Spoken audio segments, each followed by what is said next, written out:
আসসালামু আলাইকুম। আজকে আমি আপনাদের জন্য খুবই গুরুত্বপূর্ণ একটি টপিক নিয়ে আসছি।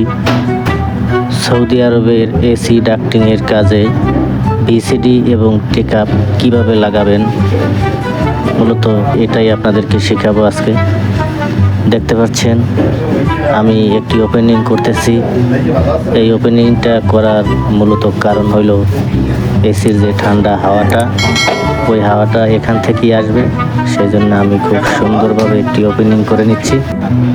আর যারা নতুন এসি ডাক্টিংয়ের কাজ শিখতে চান তাদের জন্য খুবই গুরুত্বপূর্ণ একটি ভিডিও। সবশেষে দেখেন কত সুন্দরভাবে টেকআপ এবং ভিসিডি ফিটিং করলাম। মূলত সময়ের কারণে পার্ট টু পার্ট আপনাদেরকে দেখাইতে পারিনি।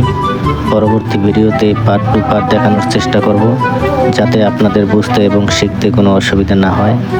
আর এই যে হ্যান্ডেলটি দেখতেছেন, এটা দিয়ে হাওয়া কম বেশি করা হয়। যতটুকু পরিমাণ হাওয়া দরকার সেম ততটুকু পরিমাণ হাওয়া এই হ্যান্ডেলের মাধ্যমে করা হয়। আরও নতুন নতুন ভিডিও পেতে পেজটি অবশ্যই ফলো করে রাখবেন। ধন্যবাদ সবাইকে। আসসালামু আলাইকুম ওয়া রাহমাতুল্লাহি ওয়া বারাকাতুহু।